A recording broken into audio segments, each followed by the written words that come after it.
I really love to eat, but only to a point. While my palate is certainly extensive, there are plenty of dishes out there that, for a variety of reasons, I simply won't touch. This hasn't stopped other countries from digging into these recipes with gusto though. We may cringe, but people around the world are simply licking their chops. We hope you've brought your appetite, because we're counting down the top 10 weirdest foods other countries love to eat. Not every strange foreign dish stands a good chance of murdering you, but there's still plenty odd to American taste buds. The Armenian soup called khash is just that. Khash is cow meat simmered in broth and liberally seasoned with garlic, salt, and lemon juice. That doesn't sound so weird, except the cow meat in question is from the hooves. Yes, to eat khash is to eat cow feet. Even stranger is how some chefs will add pieces of cow stomach to the mixture. It's all the parts of the cow that American steak enthusiasts tend to ignore, but Armenians swear by it. In their country, khash is as much a ritual as it is a meal. Preparing it can take upwards of 2 days. After removing all the hair, a chef places the hooves in cold water for at least a day. This is to remove all possible dirt, impurities, and funky smell. After all, who knows what the cow stepped in? Then you simmer the hooves in water for 8 hours, making sure to check in every hour to top off the water and prevent both the pot and feet from drying out. After that, you scoop out the broth and meat and serve. All the seasonings come later, added according to the diner's personal tastes. Making this long ritual even crazier is that khash is typically meant to be enjoyed in the morning as a hangover cure after a night of craziness and partying. So, for a soup made of feet and stomach, chefs will often go without sleep to ensure it comes out perfectly. It kind of makes spending 10 minutes slaving over a hot George Foreman seem lame by comparison.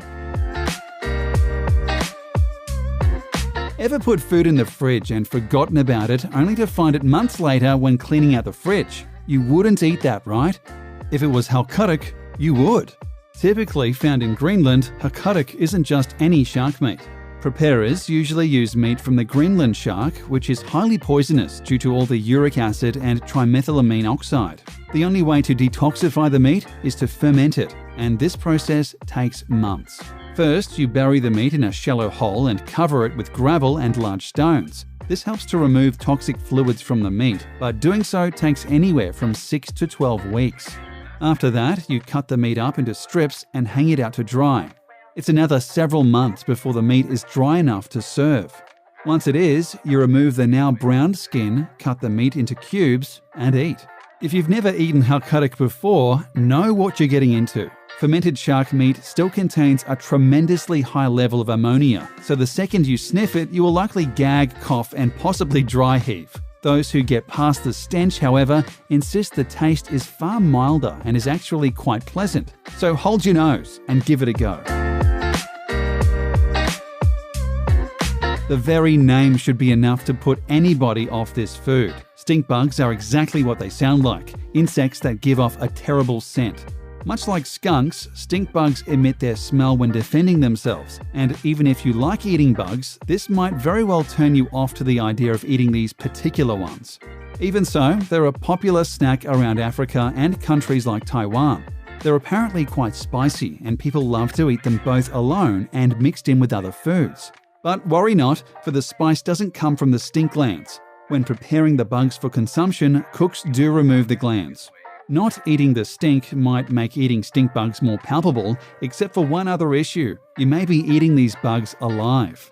In Mexico, they use a species of stink bug called the humil, and this hearty little guy can survive upwards of a week after being cooked and beheaded. So if you eat a taco sauce mix containing humil, there's a good chance those little guys are still alive and kicking. That fact might stink most of all.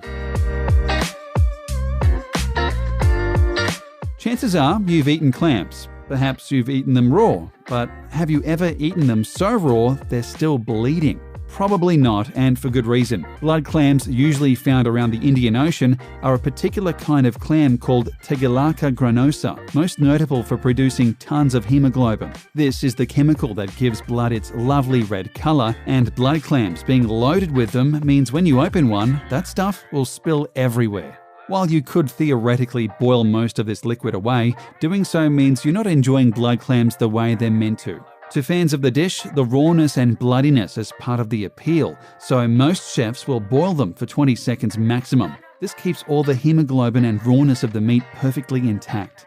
Fans swear by the tastiness of blood clams, but even they can't deny the inherent dangers of eating such a dish. Since there's no prep time aside from an ever so brief boiling, all sorts of viruses and bacteria a blood clam carries are still there. So feel free to eat this meal, but no, dessert may be a heaping helping of hepatitis, dysentery, or worse. If you want a truly sensational soup, head to the Vietnam-Cambodia area and give white ant egg soup a shot. If you don't want to eat hundreds of ants at various stages of development, however, then maybe stay away. True to its name, white ant egg soup is comprised of white ant eggs. If you eat it, fans say, the eggs pop open in your mouth and emit a sour flavour. So if Sour Patch Kids have lost their luster, try some ant eggs instead. But that's not all. This soup also contains partial ant embryos as well as baby ants. So no matter what stage of development you like your ants, this soup has got you covered. Unless, of course, you're one of those oddballs who like to chow down on adult ants. If that's the case, you'll just have to make your own soup. While this dish may sound like something a child may invent, or perhaps an ingredient in a witch's curse, in Japan, tuna eyeballs are a real delicacy.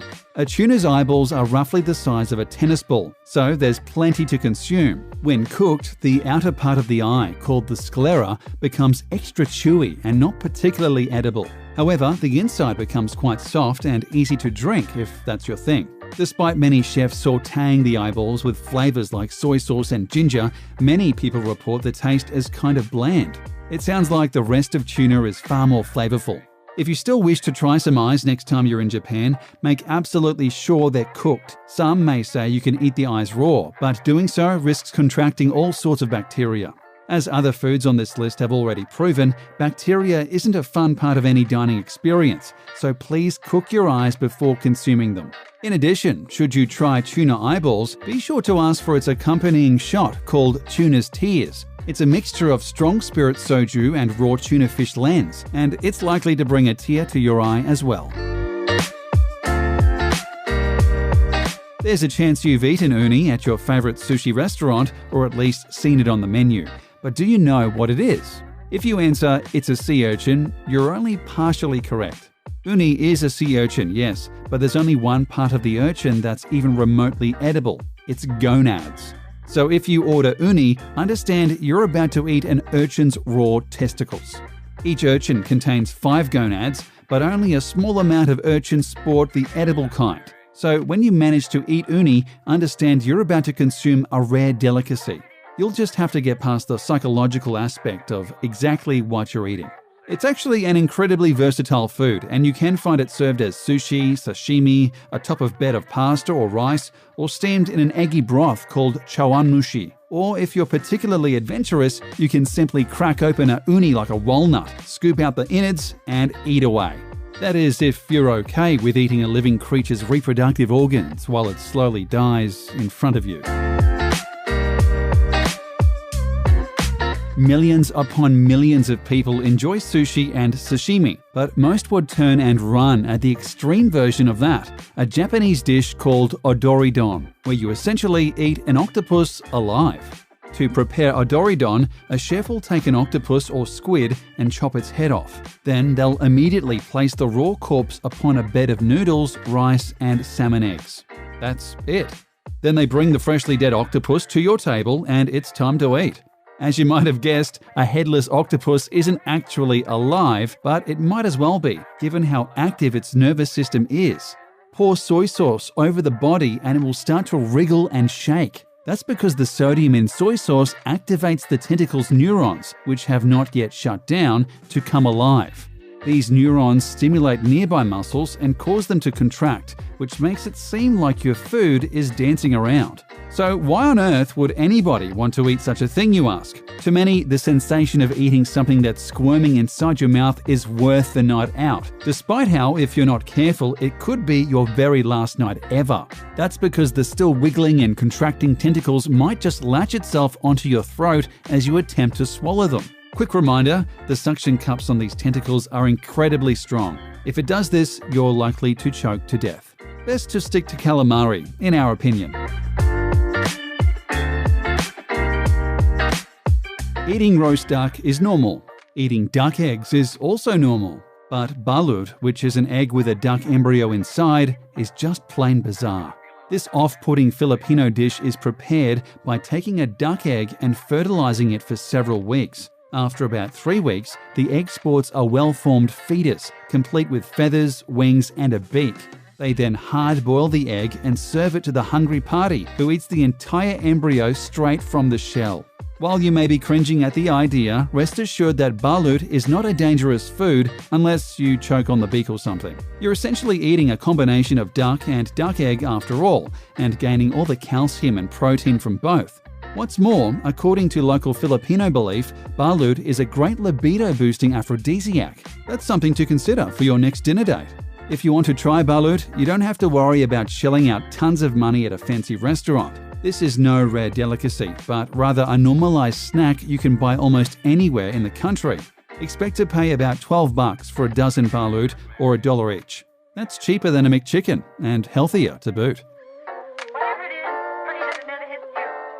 Everyone likes soup, but not everyone is likely to enjoy fruit bat soup. It won't take long to understand why. To prepare this so-called soup, which you mostly find in countries like Guam, you take a wild fruit bat and boil it alive. Then you place the bat in a bowl with some coconut milk and a few vegetables. Then you eat it. That's literally it. Did you notice the recipe doesn't include instructions like debone the bat or remove the bat's hair or behead the bat? That's because you don't do any of that. You eat the whole bat, wings, eyes, nose, brain, and anything else aside from the bones, and pluck the hair out of your teeth while doing so.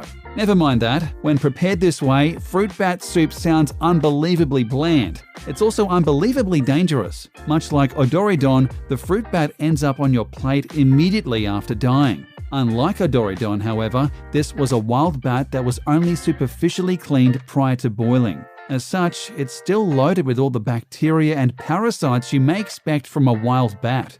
Eat this dish and you're asking all sorts of deadly diseases you simply can't get from a nice bowl of alphabet soup.